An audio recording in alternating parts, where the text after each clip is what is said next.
Christmas in our house had always been a spectacle. The perfectly decorated tree, the aroma of holiday food filling the air, and the sound of Nat King Cole playing softly in the background. It was supposed to be a time of warmth and celebration. But that year, I learned that family didn't always mean love. I was sitting on the floor near the tree, carefully placing the last ornament, making sure every detail was perfect. Every year, I put everything together, the decorations, the food, the gifts, the whole holiday experience. And every year, I told myself that maybe this time, things would feel different. "Jenny, this is just wonderful," my father, Robert, said, standing by the doorway. He was dressed sharply in a navy Brooks Brothers suit, a sight I rarely saw unless there was a business meeting or a special occasion. "Thanks, Dad," I said with a small smile, already predicting what would happen next. "I wonder if Olivia will be here soon," my mother, Karen, mused, her eyes filled with anticipation. She had spent the last half hour scrolling through Olivia's Instagram feed, gushing over her latest luxury real estate sale. Right on cue, the sound of a luxury SUV pulling into the driveway made my mother nearly sprint to the door. Moments later, Olivia strutted in, draped in designer fashion, her heels clicking against the hardwood floor. "Merry Christmas, everyone," she said, flashing a dazzling smile. "Oh, Olivia, what a gorgeous coat," my mother gasped. "And that bag, is that a Birkin?" "Of course," Olivia replied, shrugging as if it was nothing. "Oh, and the car outside? It's a 2025 Range Rover. A little gift to myself for my latest deal." My father beamed, my mother nearly swooned, and as expected, I faded into the background. Dinner passed in a blur of my sister's stories about extravagant parties, high-profile clients, and all the luxuries she had acquired that year. My parents hung on her every word, their pride radiating across the room. Then came the moment everyone had been waiting for: the gifts. "For Olivia," my mother announced excitedly, pulling out a beautifully wrapped envelope. Inside was a ticket for a luxury cruise. First-class suite, all expenses paid. "You are the pride of our family," my mother said, hugging her tightly. Olivia squealed in delight, immediately pulling out her phone to snap a picture. Then my father turned to me. "And for Jenny," he said, reaching behind him. He handed me a large paper bag. I pulled out the contents: a broom, a dustpan, some used cleaning supplies, and a name tag that read housekeeper. "This should be enough for you," my father chuckled. Olivia let out a mean-spirited giggle. My mother smiled as if nothing was wrong. For a moment, I just stared at the items in my hands. My heart pounded. My face felt hot, but somehow, I managed to keep my voice calm. "Thank you," I said simply. Then I stood up, placed the cleaning supplies neatly on the table, and walked upstairs. Laughter echoed from the living room as I entered my bedroom and closed the door behind me. I took a deep breath, trying to steady my shaking hands. This wasn't new. It had been this way my entire life. But something inside me had shifted. I walked over to my closet and pulled out a suitcase I had secretly packed weeks ago. Clothes, passport, bank book, everything I needed for a fresh start. I had given them 28 years of my life. 28 years of being the responsible one, the caretaker, the invisible daughter. I left an envelope on my desk with just a simple message: "Thank you for the 28 years." Then, I stepped out into the cold December night, the snow crunching beneath my boots. The house that had never felt like home stood behind me, glowing with Christmas lights. A taxi was already waiting. As I sank into the seat and gave the driver my destination, I felt something I hadn't in a long time: relief. For the first time in my life, I was choosing myself, and I wasn't looking back. The taxi ride through the snowy streets of Boston felt surreal. My parents had called me ungrateful my whole life whenever I asked for basic respect, but I wondered what they'd call me now that I was actually gone. Did they even notice yet? Maybe they were still laughing at their own joke, thinking I'd just sulk in my room and get over it like always. I leaned my head against the cold window and watched the city blur past. The Christmas lights twinkled along the streets. Couples walked hand in hand. Kids played in the snow. It was the kind of holiday warmth I had never really experienced. "You okay back there?" the taxi driver asked, eyeing me through the rearview mirror. I nodded. "Yeah, just a long day." He gave me a knowing look but didn't pry. Instead, he turned up the heater slightly, and I appreciated the quiet gesture. 20 minutes later, we pulled up in front of a red brick apartment building in Back Bay. It wasn't a mansion, but it was beautiful in its own way, historic, cozy, and, most importantly, mine. Michael was already waiting on the steps, hands in his coat pockets, his breath visible in the cold air. "You actually did it," he said as I stepped out. "Yeah," I breathed. "I actually did." He grabbed my suitcase before I could protest and led me inside. The apartment was small, but the high ceilings and big windows made it feel open. There wasn't much furniture yet, just a couch, a coffee table, and a tiny Christmas tree in the corner. I dropped my bag and ran my fingers over the kitchen counter, the realization slowly sinking in. No parents breathing down my neck, no passive-aggressive comments, no one calling me selfish for wanting to rest. This was my space. Michael leaned against the doorframe. "How are you feeling?" I exhaled. "Like I can finally breathe." He nodded. "Good. You deserve that." I wasn't used to hearing things like that, deserving things. But instead of arguing, I just let it sit there. That night, I slept with the kind of peace I hadn't felt in years. No guilt, no expectations, just quiet. The peace didn't last long. 3 days later, my phone rang. I knew who it was before I even checked. I let it ring, and then it stopped. A few minutes later, another call, then another, and then a text. "Mom, where are you? Come home." This isn't funny. I stared at the message, feeling nothing. Then another text. "Dad, we need to talk." And then one that made me pause. "Mom, your father's not feeling well." I frowned. He had always been healthy, if a little forgetful lately. But my mother was known to exaggerate when it suited her. I turned off my phone. By the end of the week, the missed calls were in the dozens. The messages had shifted from anger to panic. "Mom, the bills aren't paid. Where's the bank info?" "Dad, where are my meds? I can't find them." "Mom, answer your phone. This is serious." I wasn't surprised. I had been the one keeping everything running. The bills, the food, my dad's medications. I had managed it all, quietly, without thanks. And now, without me, the cracks were showing. I told myself it wasn't my problem anymore. Then, on the 10th day, I got the call that changed everything. A neighbor. "Jennifer, it's Miss S. Thomas from next door," she said, her voice tight. "Your mother collapsed in the yard. The ambulance took her to Newton Wellesley Hospital. You should know." For a moment, I couldn't speak. Collapsed. I clenched my jaw. "Is she?" "She's stable, but it was close. They said her blood pressure was dangerously high." I closed my eyes. I had been the one managing her diet, making sure she took her meds. Without me, she probably ignored it all. Still, a part of me hesitated. Was this my responsibility anymore? "She asked for you," Miss S. Thomas added quietly. That was what did it. I grabbed my coat. The hospital smelled like antiseptic and anxiety. My father was sitting in the waiting room, looking smaller than I remembered.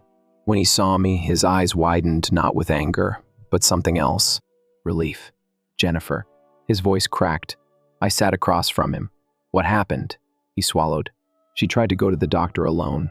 Got dizzy outside. Her blood pressure?" He nodded. "And other things. They're running more tests." I studied him.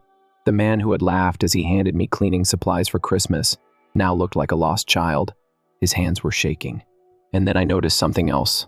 His eyes were unfocused, like he was trying to place where he was. It hit me all at once. "Dad," I said carefully, "have you seen a doctor lately?" He frowned. "I don't need, Dad." His face crumpled. And then, in a voice so quiet I barely heard it, "They said it might be early-stage dementia." The words landed like a punch to the gut. I exhaled sharply, running a hand through my hair.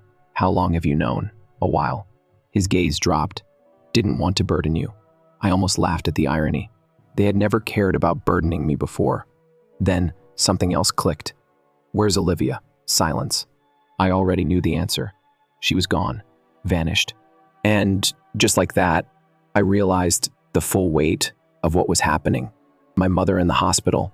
My father sick. My sister running from whatever mess she left behind. Everything was falling apart.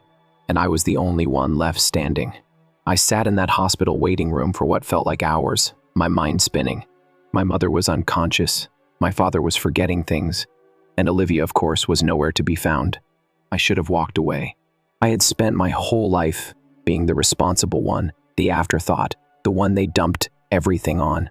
But here I was, sitting across from my father, watching him rub his temples like he was trying to push away a headache that wouldn't leave. I took a deep breath. "Dad, tell me the truth. What's going on?" He looked up, his expression tired in a way I had never seen before. "Jennifer, the house, the bills, everything, it's bad." I stared at him. "How bad?" He hesitated. And then, as if the universe wanted to make sure I got my answer, his phone rang. I watched as he pulled it from his coat pocket, his hands shaking slightly as he answered. "Hello?" A voice on the other end spoke sharply. My father paled. Yes, I understand," he stammered. "We just need a little more time." Click. The call ended. He closed his eyes, rubbing his face. That was the bank. I felt my stomach drop. "Dad, we're behind," he admitted, his voice barely above a whisper. "On everything. The mortgage, utilities, even the medical bills." I didn't even realize I was holding my breath. "And Olivia?" I asked slowly. His jaw tightened. "She cashed in the cruise ticket and disappeared." "Of course she did." I leaned back in my chair, staring at the ceiling. I shouldn't have been surprised. Olivia had always been like this, flashy, reckless, disappearing whenever responsibility got too close. But this was a new low even for her. My father shifted uncomfortably. "Jennifer, we need your help." There it was, the thing I had been waiting for. I let out a short, humorless laugh. "You mean like how I've been helping for the past 28 years? He flinched but didn't deny it. I should have been furious. Maybe part of me was. But beneath the anger, there was something else. Exhaustion. The kind that settles into your bones and doesn't leave. I sighed. "How much do you owe?" He hesitated again. I leveled him with a look. "Dad, tell me." He swallowed. "A little over $80,000 in debt. And," he exhaled, "the house might go into foreclosure." I let that sink in. $80,000. Not a couple of missed bills. Not a small loan. This was real, irreversible damage. I rubbed my temples. "How?" At first, he didn't answer. Then, finally, he muttered, "Your mother's medical expenses. Olivia's debts." He looked down. And I wasn't thinking clearly. I blinked. "What does that mean?" "I made some bad investments," he admitted, his voice small. I inhaled sharply, trying to keep my composure. "And now you're asking me to fix it." He didn't say anything, but his silence was enough. A nurse appeared at the doorway. "Mr. Wilson, your wife is awake." My father pushed himself up quickly, as if eager to escape our conversation. I watched him disappear down the hall, leaving me alone in the waiting room. I sat there for a long time. Then, finally, I stood up, grabbed my coat, and left. I didn't go back to my apartment. Not yet. Instead, I made a stop, Olivia's real estate office. It was a sleek, modern building downtown, all glass walls and expensive furniture. I walked in, my boots clicking against the marble floor, and headed straight to the front desk. The receptionist looked up, smiling politely. "Can I help you?" "I need to speak to Olivia Wilson." The receptionist's smile faltered. "I'm sorry, but Olivia no longer works here." I frowned. "What?" "She was let go last week," the woman explained hesitantly. "Something about financial discrepancies." I felt my stomach twist. "She stole from the company, didn't she?" The receptionist paled. I can't say for sure, but you might want to check the news." I didn't need to check. I already knew. Olivia had finally gone too far. And now? Now, she was gone. I walked out of the office, my breath coming in short bursts. She had taken everything. She had spent years basking in our parents' love, taking their money, gambling it away, living a life she never earned. And now she had left them to deal with the destruction she caused. The weight of it all hit me at once. I had left them because I was tired of being invisible. But now, when everything was falling apart, when they had lost the daughter they adored, they were suddenly looking at me like I was the only thing keeping them afloat.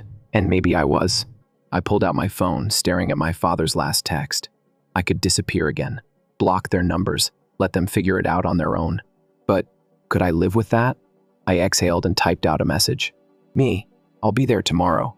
We need to talk." Then I turned off my phone. Tomorrow, I would deal with them. But tonight, the first needed a moment to myself.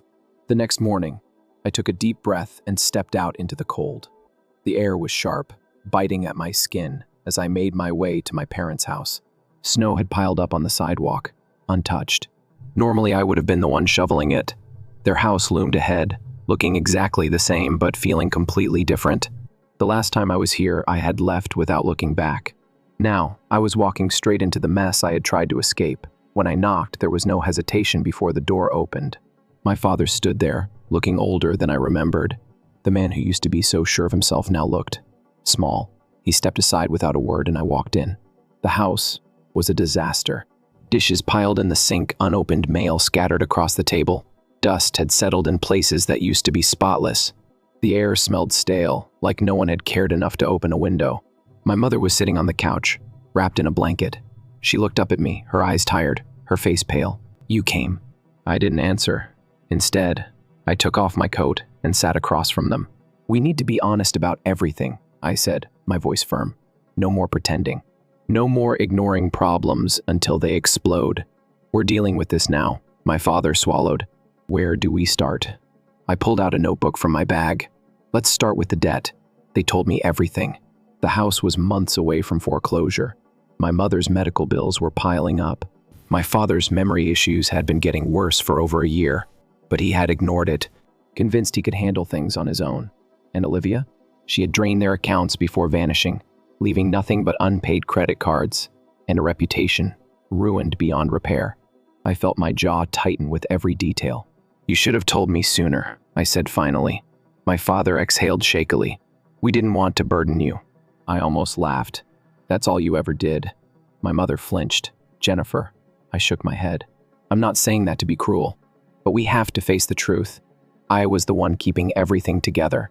And now, without me, everything fell apart." Silence. Then, my father nodded slowly. "You're right." That caught me off guard. He had never admitted that before. I leaned forward. "We have two options. One, you both figure this out yourselves. Two, I help but only on my terms." My mother's fingers tightened around the blanket. "What do you mean?" "I mean, I'm not moving back. I'm not giving up my life for this house. If I step in, we do it my way." They exchanged a look. Then, finally, my father nodded again. "Okay." I exhaled. I hadn't realized how much I needed to hear that. For the next few hours, I sorted through their finances. The situation was worse than I thought, but not impossible. The house could be saved barely. My father's medical care would need adjustments. And my mother, she needed to accept that she couldn't rely on me for everything. By the time I closed my notebook, exhaustion had settled deep in my bones. "We have a plan," I said, standing up. "It's not perfect, but it's a start." My mother looked at me, something unreadable in her expression. "You're different." I met her gaze. "I had to be." She nodded slowly. "I see that now." Maybe she did. Maybe she didn't. But for the first time, I didn't care what she thought. I grabbed my coat. "I'll be back next weekend. In the meantime, start selling things you don't need. Cut expenses. Make the calls we talked about." They both nodded. As I reached the door, my father spoke. "Jennifer," the first turned. His voice was quieter this time. "Thank you." For a second, I didn't know how to respond. Then, I just nodded. And I left. Back in my apartment, I sank onto my couch, letting out a long breath. The weight of the day pressed down on me, but for the first time in a long time, it didn't feel like I was suffocating. My phone buzzed. "Michael, how did it go?" I stared at the screen for a moment before replying. "Me, better than expected, worse than I hoped." "Michael, sounds about right. Want to grab dinner?" I hesitated. The old me would have said no, too tired, too drained, but I wasn't that person anymore. Me, yeah, I'd like that. I set my phone down and closed my eyes for a moment. I wasn't done with my family. There was still so much to fix, so many wounds that couldn't heal overnight, but I wasn't alone anymore, and that made all the difference. The following week felt different. Not lighter, there was still too much to deal with, but clearer, like the storm had finally settled, leaving behind a broken landscape that I could actually start rebuilding. At work, I buried myself in projects, catching up on everything I had neglected while my life imploded. My boss took notice. "Jennifer," he said one afternoon, stopping by my desk. "You've been doing great lately. We're putting together a new project team and I want you to lead it." I blinked. "Really?" He smiled. "You've more than earned it." For so long, I had poured everything into my family, thinking my work was just something I did on the side. But here was someone who actually saw me not for what I could do for them, but for what I was capable of. "I'd love to," I said, and for the first time in my career, I meant it. By the time the weekend rolled around, I was back at my parents' house. I had given them a week to start fixing things on their own. I wasn't going to swoop in and take over, no matter how tempting it was.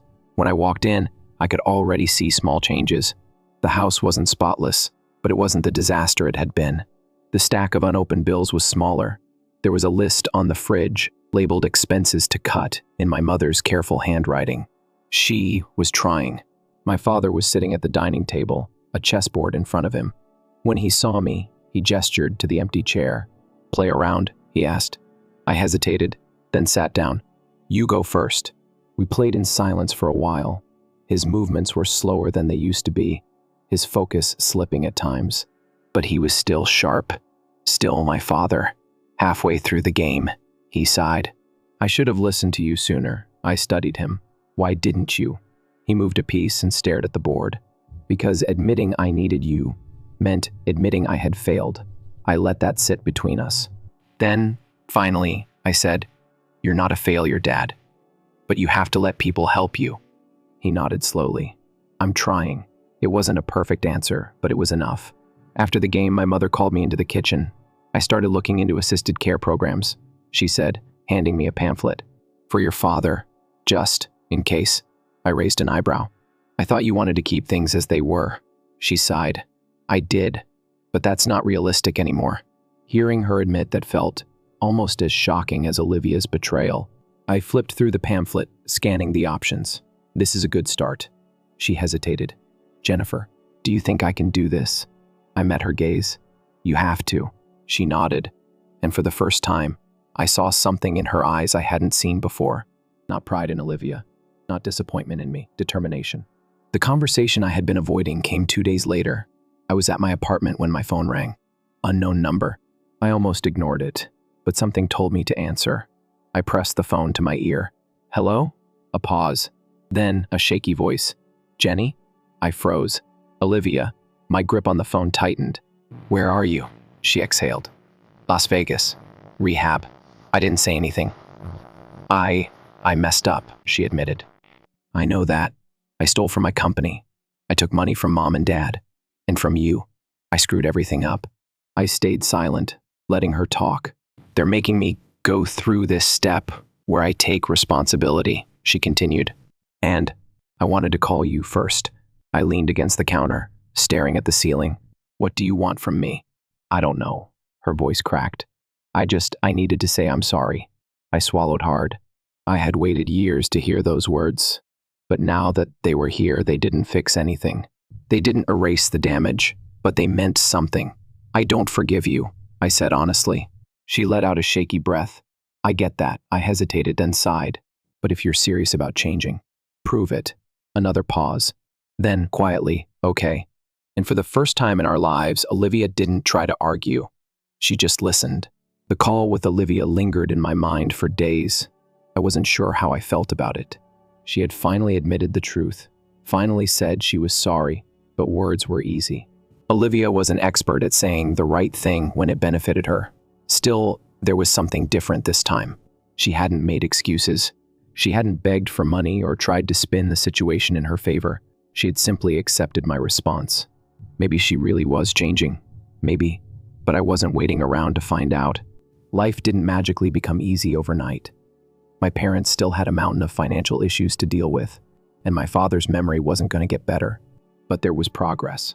Each weekend, I went back to their house not to fix everything, but to help them figure it out themselves. My mother had started taking her health seriously, sticking to her diet and keeping up with doctor's appointments. My father was adjusting to his diagnosis, even agreeing to let a financial advisor step in to help manage what little money they had left. It wasn't perfect, but it was functional. And for the first time in my life, I wasn't carrying it all alone. One Sunday afternoon, Michael came with me to my parents' house. He had been slowly becoming a bigger part of my life, never pushing, just being there, offering support in the quiet ways that mattered. My father greeted him with a firm handshake. "So, you're the guy?" Michael chuckled. "Guess so." My mother watched them, then turned to me with a small smile. He's good for you. I raised an eyebrow. You never liked any of the guys I dated before. She shrugged. None of them stuck around when things got hard. Fair point. Michael glanced at me, amused. Should I be worried about an interrogation? I smirked. You'll survive. Later that night, as we drove back to my apartment, he glanced over at me. So, what now? I thought about it. About everything that had happened. About everything that still needed to happen. And for the first time, I wasn't overwhelmed by it. I don't know, I admitted, but whatever it is, I'm doing it on my terms. He smiled. Good answer. Months passed. My parents adjusted. My father's condition was stable. My mother had found a rhythm, and the house, while no longer the pristine showcase it once was, finally felt lived in, rather than just maintained. Olivia kept in touch, sending updates from rehab. She had gotten a part-time job, was working on paying back what she could, and most surprisingly wasn't trying to force her way back into the family. She was giving space, respecting boundaries. I still didn't fully trust her, but maybe, someday, I would. As for me, I thrived. Work was better than ever. My team respected me, my projects were exciting, and for the first time I actually felt like I was building something for myself. And Michael, he stuck around.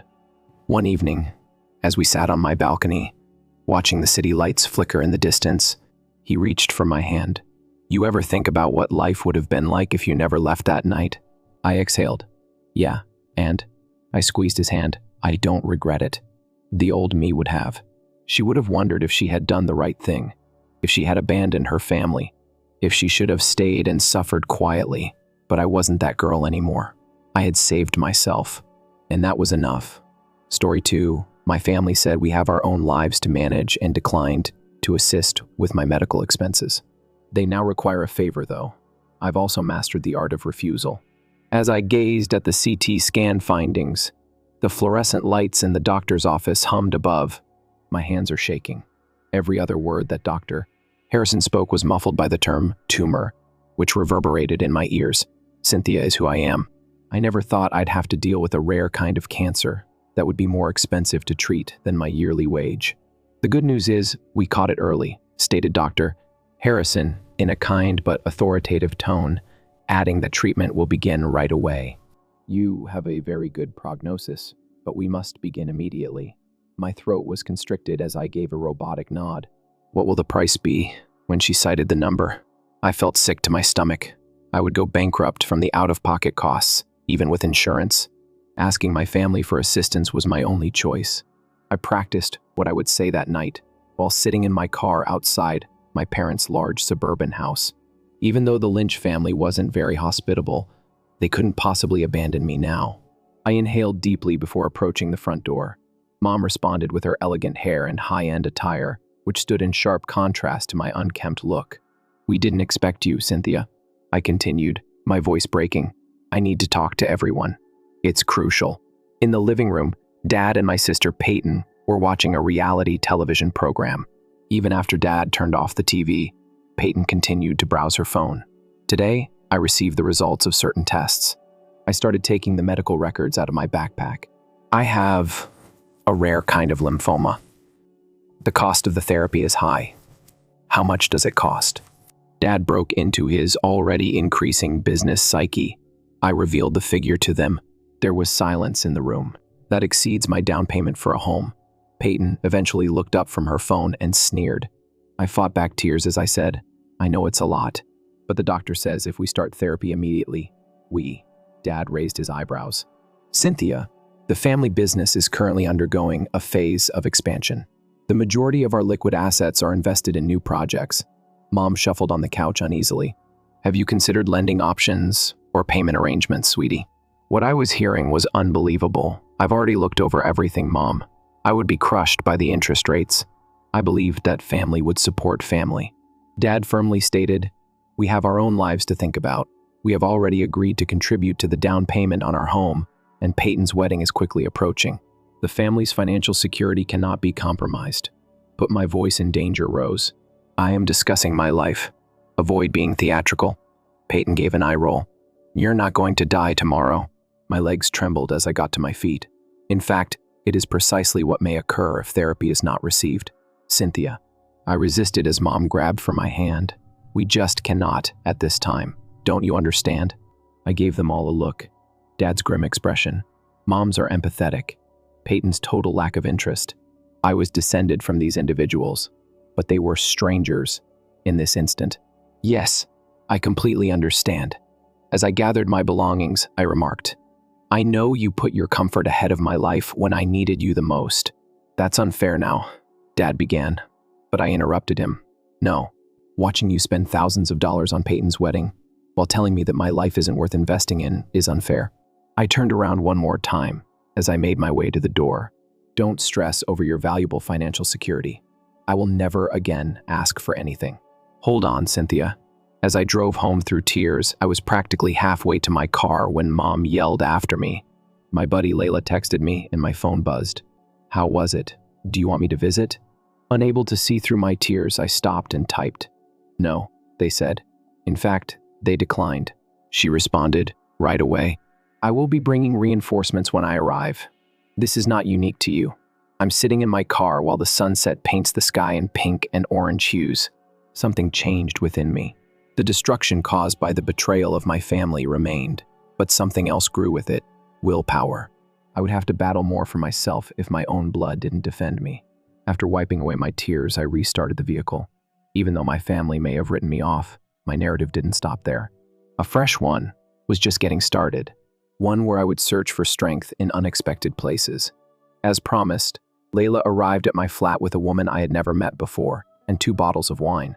It was Ingrid, who exuded the confidence I really needed at that moment.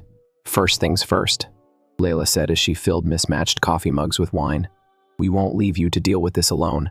Ingrid took a seat in my battered armchair. Her eyes were determined but friendly. Layla informed me about your predicament. I am the leader of a support group for women with health issues. More significantly, though, I work as a digital marketing specialist and business consultant. I used a tissue to wipe my eyes. I don't understand how that helps me pay for therapy, but that's good. We're going to transform your tale into something impactful, something that can benefit others while benefiting you, Layla interrupted. Ingrid gave a nod. Have you ever thought of launching a blog? It nearly made me chuckle. A blog about having cancer with an uncaring family? That's right. Ingrid sat up straight. Do you realize how many people suffer alone in the world? How many people need to hear an understanding voice? But I objected. I'm not a writer. Bring your phone to me, Layla insisted. She looked through my text messages when I gave it to her. Examine your description of the events involving your family. Rah, actual. People identify with that. Ingrid took her laptop out. I'll show you something. She launched a number of popular wellness blogs. They are more than simply blogs. Their communities have the potential to develop into enterprises. While they described their vision, something began to stir inside me. Layla and Ingrid discussed sponsored content, affiliate marketing, and monetization techniques. Words I could hardly understand. However, that gave some optimism. Layla added, I know someone who could help too. Joe Sway. Do you recall him from college? He now works as a web designer. It buzzed on my phone. My mom texted me again. We hope you can see where we stand. You are loved by us. I flipped the phone over. All right, let's get started. What comes first? As we brainstormed, the following few hours passed quickly. While Layla brainstormed possible content ideas, Ingrid assisted me in setting up a simple website. Finding Strength in Betrayal is the name we chose for it. Ingrid suggested that your first post be strong, something that conveys the optimism as well as the suffering. I inhaled deeply before I began typing. I gained 2 new insights today. My family has placed a value on my life because I have cancer. However, this is not a tale of death. It's about making the decision to live. It's that, Layla muttered. That's precisely it. We had 3 draft posts and a preliminary website design before midnight. Ingrid had put me in touch with her network of wellness influencers, and she had also volunteered to assist with the technical parts. Before departing tomorrow, Ingrid emphasized one more thing: attend our support group meeting. There are women there who have fought comparable struggles. You may be inspired by their tales. The following day, I entered a light-filled community center room, where women of various ages were telling their stories. I was less isolated. A few had experienced health crises. Others had experienced familial desertion. However, everyone had managed to continue. After the meeting, a woman called Sarah came up to me. "Your blog concept. It was just what I needed during my divorce proceedings. Nobody discusses how strangers may cause you more harm than relatives. Would you? Are you interested in sharing your story on the blog?" With hesitation, I asked. Her expression brightened. "Of course. Others that I know would too." I made my first entry that night. As I pressed publish, my hands trembled, but I felt more resilient than I had in days. Hours later, remarks began to surface. "I appreciate your courage in sharing this. I believed that I was alone. Keep writing, please. This is necessary." Late that night, Joe made a call. "You must see these figures, Cynthia. In a number of support groups, your message is becoming very popular. The page has already received over 1,000 views when I reload it. Every reply shielded me from the hurt of my family's rejection, feeling like a small piece of armor being built around my heart." Layla sent an SMS. "This is only the start. Are you prepared for tomorrow's post?" For the first time since my diagnosis, I looked at my notebook, which was already chock full of thoughts and anecdotes from the support group. I had a sense of purpose. "Are you ready?" "Thank you for not letting me give up," I added after responding. I smiled at her response. There was never a chance to give up. Let's now demonstrate to your family what they were missing out on. After shutting down my laptop, I stepped outside my window and saw the flickering city lights. I would begin therapy tomorrow, not alone but scared. And I would create something worthwhile as I battled for my health. From the ashes of the treachery in my family, the blog has evolved from a project. My voice was becoming my lifeline, and perhaps, just possibly, my deliverance. I sat in my oncologist's office, 3 months into my therapy, looking at my laptop screen in shock. The number of unique visitors to Finding Strength in Betrayal has recently reached 1 million. After going over my most recent test results, Dr. Harrison remarked, "Your numbers look good." She gave my laptop a quick look. "I'm not simply referring to your blood testing either." I gave a feeble smile. "Chemo is still making me queasy. Now, the blog is beneficial to more people than just me." "I understand," she said. During this week's visits, 3 of my patients brought it up. Before I could reply, my phone buzzed with an email from Women's Health magazine asking for an interview. With a laptop in hand, Sway stormed into the office. I apologized for interrupting. His joy was scarcely contained as he spoke. "However, you must view this immediately." He was waved in by Dr. Harrison. "We're just getting done." She responds quite well to therapy. Jozo placed his laptop next to me. "Do you recall the wellness business we contacted last month? They want to look at the number they're offering and sponsor a number of postings." The figure made me gasp. "It was sufficient to pay for therapy for 2 months. And that's not all," he said. "The films of the support groups that we have been sharing on TikTok, they're becoming viral. We must take use of this momentum," according to Ingrid. I wore a colorful scarf Layla had given me over my head as I sat in the circle of the support group later that night. With a number of fresh faces, the room was more crowded than before. A newbie said, "I read your blog post about your sister's wedding, the one in which you described how you watched her Instagram stories while undergoing chemotherapy. It gave me strength, but it also destroyed my heart." Talking about strength, Ingrid said, coming into the room holding a tablet. "Can you guess who was recently highlighted in Inspiring Women Weekly?" The audience gathered to view the article. Quotes from blog readers whose lives had been affected were included, along with my tale. "This is unbelievable," I said. "It's business," Ingrid said. "Additionally, business is flourishing. We must discuss growing your platform within the ensuing hours." We made a strategic map. Jose would update the website to accommodate more users. Layla would assist in organizing other survivors' guest postings. Ingrid, too. The biggest surprise was Ingrid's. She mentioned that she had been speaking with her connections. "Next month is a wellness conference. They want you to give the keynote address." Me? "I will continue to receive therapy even though I felt self-conscious touching my scarf." "That's right." Layla gave my hand a squeeze. "Your message is being lived. Your greatest strength is authenticity." I was working on my speech that evening when a notice appeared. My most recent post was shared in a Facebook group. I read the comments. "Is this Cynthia Lynch, the daughter of Martin Lynch?" The family reportedly declined to assist her. They promote family values throughout their company. However, see how they handle their own. I froze my hands on the keyboard. People were making connections even though I hadn't mentioned my family's name in the blog, called as well. I was processing this at the time. Did you notice the news about business? There's some bad press about your father's business. It seems that their most recent endeavor isn't working so well. I couldn't continue the phrase, therefore I haven't looked at anything about them. Well, the corporate community is taking notice of your narrative. People's corporate ideals are being questioned. I closed my eyes, recalling what my father had said about having enough money.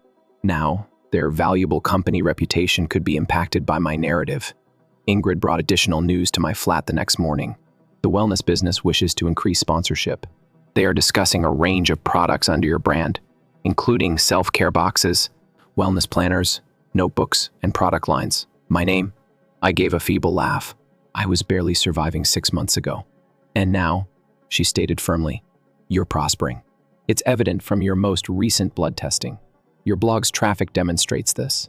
These sponsorship offers are proof of that. I got a follow-up SMS from an unidentified number. Sarah from the support group was there. I just signed the paperwork for my divorce. I gained courage from your blog. Thank you. Layla came with additional ideas and lunch. We ought to launch a podcast. Cynthia, you have a tremendous voice. It must be heard. I felt more resilient than I have in months while we brainstormed. The therapy was effective. For the first time, I wasn't worrying about my family's disapproval. As the blog grew, I was contemplating my future. Jose pulled up another email and added, one more thing. Your story will be featured on Good Morning America. They are especially curious about how you transformed betrayal in your family into an empowerment movement. Thinking about how far I'd come, I caressed my scarf once more. Schedule it, I firmly stated. The moment has come to demonstrate to the world what true family values look like. While my family's business was struggling, it appeared that the cosmos had its own way of keeping things in balance. My platform of hope and healing was only getting started. Not only did the Good Morning America interview transform my life, but it seems that my family did as well. This information came to me unexpectedly from Rita, my mother's best friend, who approached me during my most recent chemotherapy treatment. She looked uncomfortably down the hospital corridor and added, your father's company is in trouble. That commercial real estate investment, it's disintegrating. One of my supporters sent me a fashionable headscarf, which I modified. You're telling me this, but why? Due to Rita's lowering of her voice. The venue for your sister's wedding just terminated their agreement. They declined to do business with the family after seeing your interview. It buzzed on my phone. Another reminder that I will be giving the keynote address at a wellness conference soon. I didn't miss the irony. I saw Ingrid at our regular cafe later that day. When I got there, she was looking over analytics. Your interview has received 6 million views on the internet, she said. But I didn't call this meeting for that reason. She showed me a local business newspaper on her iPad. My coffee went cold when I saw the headline. A significant setback for Lynch Enterprises is the withdrawal of investors. This quarter, your father's business lost 3 significant investors, Ingrid revealed. Your tale is cited in the article as one of the reasons behind their reputational issue. I watched the liquid swirl as I mixed my coffee. In my blog, I never disclosed the name of the firm. No, but the dots were joined via the internet. The chat on Your Good Morning America went viral. Companies that promote family values are disliked by the public. She faded off, leaving their daughter to battle illness on her own. During our weekly support group meeting that evening, I completed. Peyton was standing in the parking lot of the community center when I saw him. She didn't come over, just saw from afar. She hurried into her opulent SUV and sped off as soon as our eyes locked. Was your sister there? Layla inquired. Will you join me at the window? Yes, most likely doing family reconnaissance. Call during dinner, she will say. This is something you must see. A press statement promoting corporate responsibility and family values was recently released by your father's business. They are attempting damage control. I opened the release on my computer. The well-crafted message discussed learning from previous mistakes and helping families in times of hardship. Like everything else they had ever said, it sounded empty. I ran into my mother at my neighborhood coffee shop the following morning. She was attempting to fit in with the morning bustle by donning large sunglasses. I went over to Mom's table. Do you now follow me? She almost spilled her coffee as she jumped. I was just in the area, Cynthia. It's 40 minutes from where you live.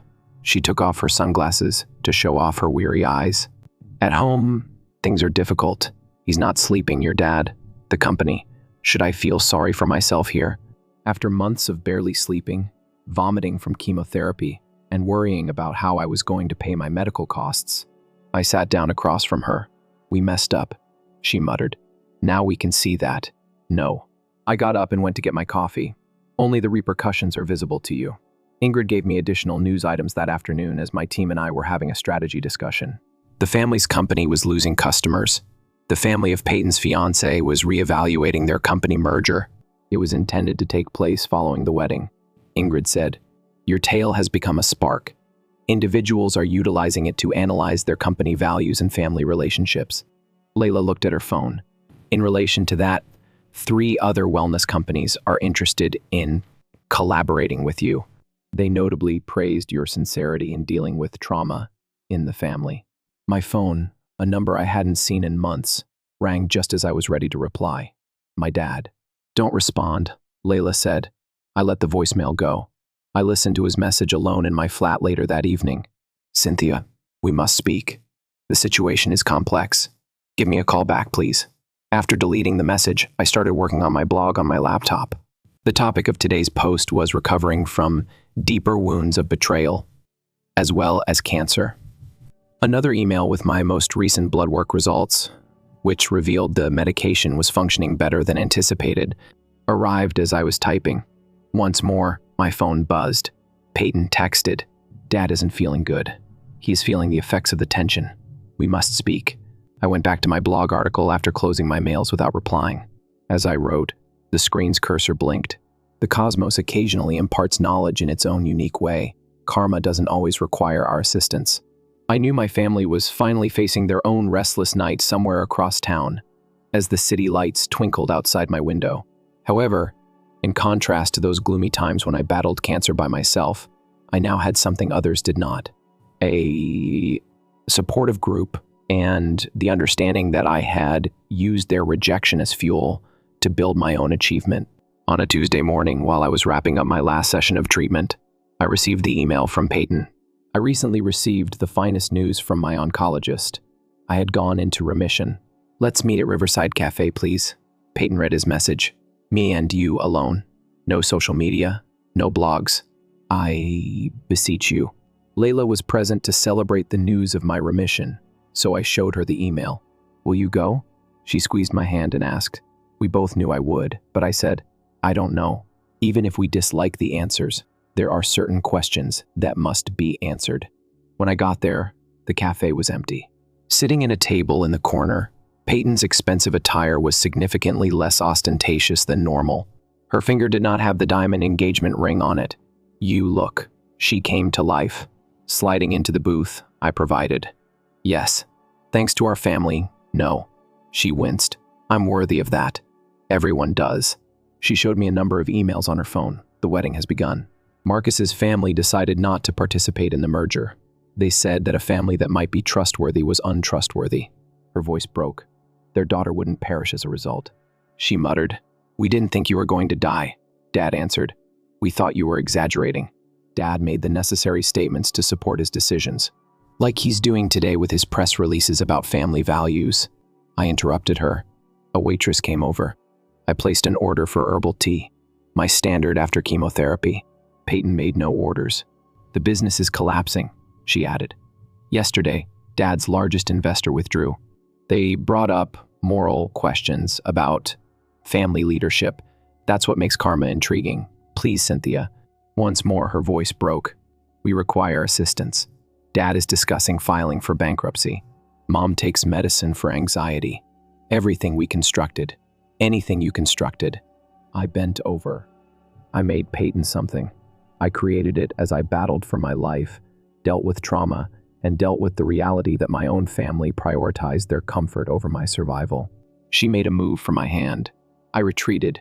"Your platform, your blog. Now it's big. Perhaps you could do an interview and post something good about the family."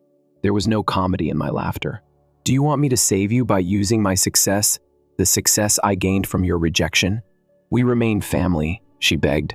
"Family?" The first took out my phone and looked through the pictures. You see this woman? Layla is here. During chemotherapy, she kept my hair back. I'm Ingrid. During my battle with cancer, she taught me how to start a business. Knowing I couldn't afford it, Josu created my website for gratis. I consider these folks to be my family. My tea was served by the waitress. Peyton's eyes were fixed on her empty table. Quietly, she whispered. Marcus went out, claimed that he was unable to wed into a family that would forsake their own, claimed it caused him to doubt everything. Man of intelligence. Dad would like to see you. He has a suggestion. No, I got up without drinking any tea. Inform Dad that I'm committed to helping the lives I've created. Does that sound familiar? Peyton's face was wet with tears. We were mistaken. Now we are aware of that. Cynthia, please assist us. It buzzed on my phone. Ingrid's note on another speaking engagement.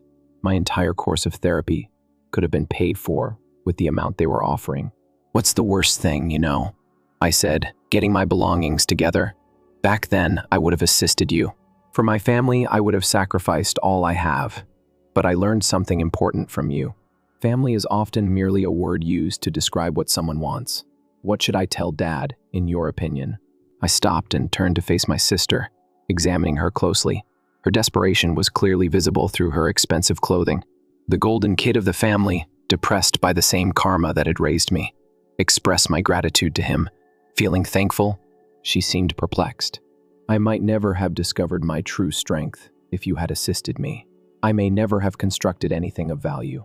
I may still be the daughter in need of his blessing. I carried my bag. I'm thankful, but not enough to keep you safe. Then I phoned Layla outside the cafe. It's finished, I said. How are you feeling? As I walked to my car, I gave it some thought.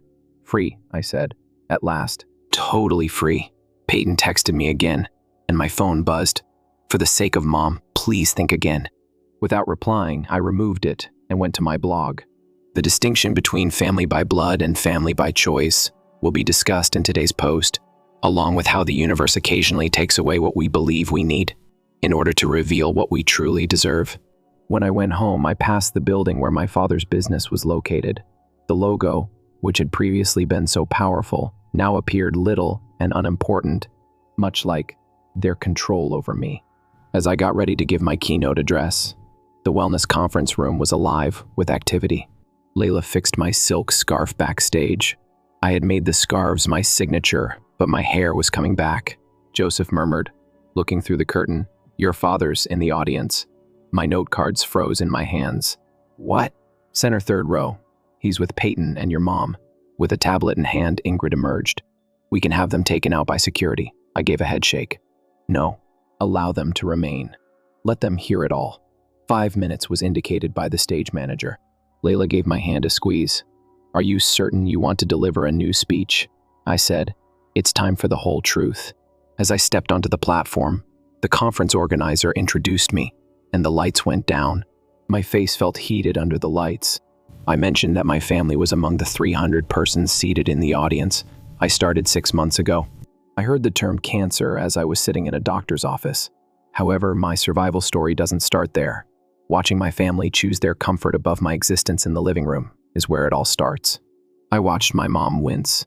My blog, Finding Strength in Betrayal, has a large following. You've read about my battle with cancer and how I fought for my life while creating a platform.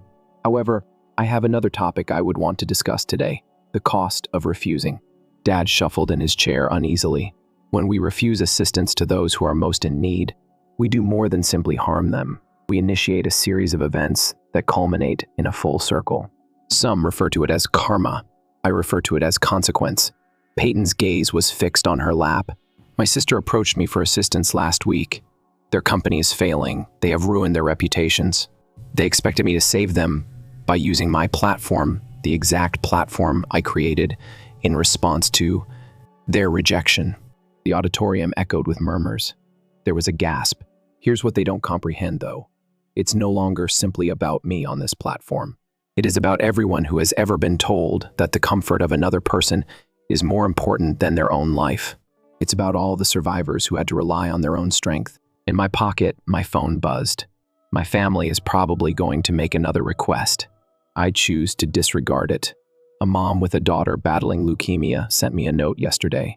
When my husband refused to assist pay for my medical costs, she commented. Your blog gave me courage to leave. That's the point of this. We're constructing that here. My mother dragged my father back down when I saw him go to his feet. Therefore, the first might aid those who silenced me by using my voice. Those who abandoned me may be saved by my achievement. However, that would betray everyone who read my tale and found hope. Now there was no sound in the room. The Finding Strength Foundation, which I am introducing today, will help patients whose families have abandoned them in times of medical need, because fighting the illness isn't always the hardest. Those who ought to have been present are betrayed. The third row exploded in applause. My family did not move. I went to the green room after the speech, but Ingrid stopped me. Your dad is attempting to enter the backstage area. I said, let him come. A few minutes later, he rushed in, his face flushed. Cynthia, that was a cheap shot. Using your platform to assault your family. No, father. There were repercussions for that. You just aren't accustomed to dealing with them.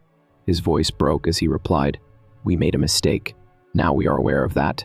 However, ruining our company won't alter the past. Calmly, I said, I'm not damaging anything. I'm simply being honest. Remember how you taught me about business, about public perception and reputation. Think of this as an authenticity lesson. With tears running down her cheeks, Mom emerged from the doorway. Please, darling, let's work this out as a family. Family? I chuckled.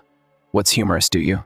When you were seated in that crowd, the foundation received donations from 12 persons. Mom, strangers. Helping others was more important to strangers than helping your daughter. They were shoved aside by Peyton. Your point has been made. We're in pain. Are you content now? Joyful? I gave them all a look. I'm not glad you're in pain. All of this makes me unhappy. However, I'm pleased with what I've created. Despite you, I'm proud of the person I've become. Not due to you. The door was guarded. Your vehicle is prepared, Miss Cynthia. I stopped at the door and grabbed my belongings. Next week, the foundation will launch. We will assist others who are more deserving than what I received from you. That isn't retaliation. Justice is that. I heard my father yell as I turned to go. Your family still includes us. I made one final spin around. No, father. It's you who taught me that family isn't what it should be. The Finding Strength Foundation granted its first award on the same day that my father's business filed for bankruptcy. The beneficiary was a 19-year-old girl whose parents had decided to forego her cancer treatment in favor of their vacation house. The documentation is prepared. Sliding the papers over my desk, Ingrid said, Sarah can begin her therapy as soon as you sign. My fingers shook as I took up the pen. The sum was just what I had once pleaded with my family for. The door to my office flew open. With mascara running down her cheeks, Peyton rushed in. Are you content now? The business is no longer there. Everything that Dad constructed, lost. Ingrid moved in front of us. You must go, I responded. No, as I signed the grant documents. Permit her to remain. She ought to see this. I hit the intercom button. Please send in Sarah and her brother. Shortly after, a slender girl wearing a beanie came in, with the help of a young man my age. Despite their tattered clothing, they had optimism in their eyes. I stood, Sarah. Your grant has been accepted. Tomorrow, treatment can begin. With her brother supporting her, the girl started crying. I'm not sure how to express my gratitude, he remarked. Just concentrate on improving. I gave them the documents in response. Everything is set up with the hospital. As she saw the spectacle, Peyton's rage gave way to perplexity. She sagged onto a chair when they had gone. Helping strangers is what you're doing with your achievement. That's what heart-shaped individuals do. From the doorway, Layla said. As usual, on Wednesdays, she had brought lunch. Dad is discussing selling the house, Peyton went on. Mom is crying uncontrollably. In this town, we go by the Appalachian mud. I retrieved my blog's analytics data. Look at these figures. Each one stands for a person who experienced loneliness, abandonment, or betrayal. Every one of them stands for a person who needed to know that they could live without the ones they ought to love the most. You were loved by us. No, I answered softly. The thought of me as the obedient daughter who wouldn't upset the status quo appealed to you. However, you all abandoned me when I needed genuine love, the type that comes at a price. My phone rang. The medical facility. Your most recent scans are clear, said Dr. Harrison. Completely in remission. I thanked her and hung up, tears in my eyes. Peyton's face lit up with recognition as she observed me. "You might have perished," she said. "You could have died truly." "Yes," I said, "and that would have been the decision you all had to make. You could have found that simpler than putting up with this." Jose came in with a newspaper and knocked. "The introduction of the foundation is being covered by them. If you will comment on the timing with your father's company, that is what they want to know." I replied there was no need for remark. "The tales are self-explanatory." Peyton jerked to his feet. "Dad would like to see us all one final time." "Why?" "So that he might attempt to use guilt to persuade me to preserve his remaining reputation, so that we can attempt to preserve our remaining family." I glanced at my wall's pictures, images of blog followers, support groups, and gatherings. Survivors I had met had told me their experiences. "My family's right here." I gestured around the office. "The family," I decided. "The family who returned my favor. Please," she pleaded. "Only one meeting." Layla put her hand on my shoulder. "Perhaps it's time for a resolution, if nothing else." I reflected about Sarah, how her parents had prioritized a vacation house above her life, how my parents had prioritized company growth over my own, and how certain wounds require appropriate closure in order to heal. "Fine," I said. "Tomorrow night. They're home." "I'm bringing my family, though." "Do you mean these folks?" Peyton made a contemptuous motion. "Indeed. The ones who showed up when you all walked away. The people who enabled me to use your rejection to create something worthwhile. Whatever comes next, they deserve to see it." Ingrid went over the foundation's next cases after Peyton left. 3 more families have abandoned their children in their hour of need. 3 more opportunities to end the betrayal cycle. "Regarding tomorrow, are you certain?" Layla inquired. I ran my hand over my silk scarf, which now represents survival instead of sickness. "Indeed. They need to understand that their acts didn't break me. They freed me." Mom texted me, and my phone buzzed. "Thank you for agreeing to meet. We have so much to make, right?" I showed Layla the message. Do they still not understand? Making things right is not the goal here. It's about making things clear. "And what's that?" I looked out my office window at the city skyline.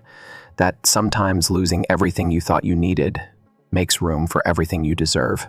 There would be a reckoning tomorrow. Not for revenge, but for truth, and truth, I'd learned, was the strongest foundation of all. The family house appeared smaller than I recalled. Layla, Ingrid, and Josu flanked me as we walked up the familiar path through the window. I could see my parents and Peyton waiting in the living room, the same area where they'd once rejected me. "Help!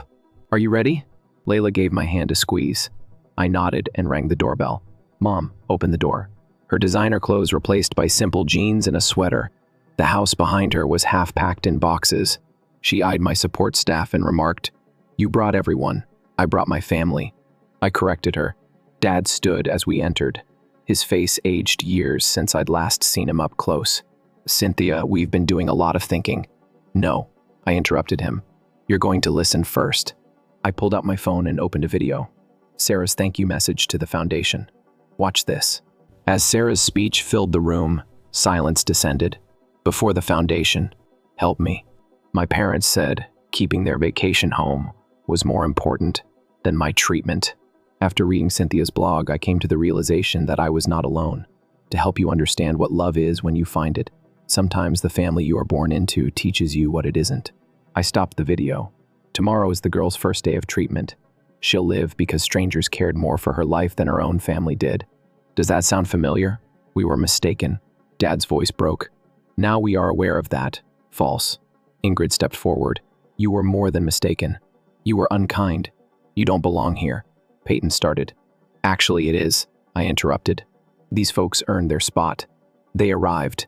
They helped me build something meaningful while you were all protecting your precious lifestyle. Mom started crying. Although we are powerless to alter the past, we wish to put it right. Make it right. I chuckled. The foundation approved 3 awards today. Like you, 3 families are prioritizing money over the lives of their kids.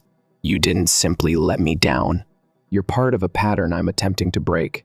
The business is gone, Dad stated gently. The house will be too. Everything is gone. No, I gave a headshake. You lost things. There is a distinction. I discovered my strength after losing my family. You lost your money and found what exactly? Peyton got to his feet. Found that we were mistaken. Found that we're sorry. What more do you want?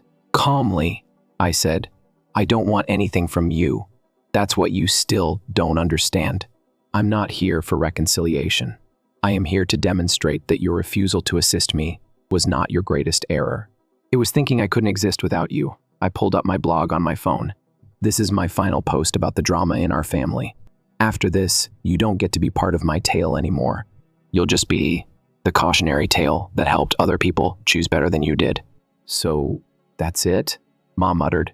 You're truly done with us. I was done with you the day you chose your comfort over my life. Everything since then has just been me demonstrating it was your loss, not mine. Dad slumped in his chair.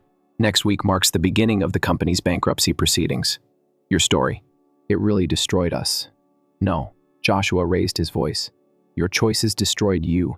Those decisions were only made public by her story. I stood, smoothing my silk scarf. The foundation is reviewing grant applications from 3 more families next week.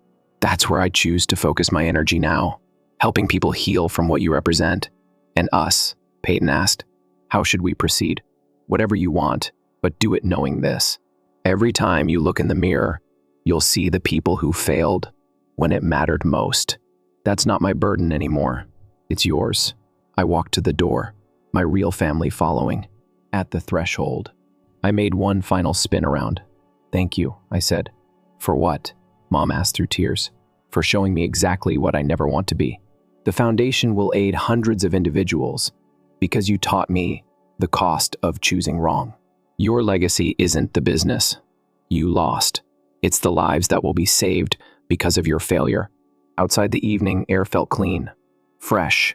My phone rang with another contribution notice for the charity. How are you feeling? Layla questioned as we headed to our automobiles. I gazed back at the house where I'd previously assumed relatives resided. Through the window, I could see them broken, defeated, finally facing the consequences of their choices. I feel complete, I replied. They chose their path. I chose mine, and mine saves lives. Ingrid checked her phone. Speaking of which, 2 more grant applications just come in. I smiled, touching my scarf one last time. Then, let's go assist some individuals choose life over money, love over comfort, and strength over fear. We drove away, leaving behind the empty shell of what family used to mean, heading toward everything it could be.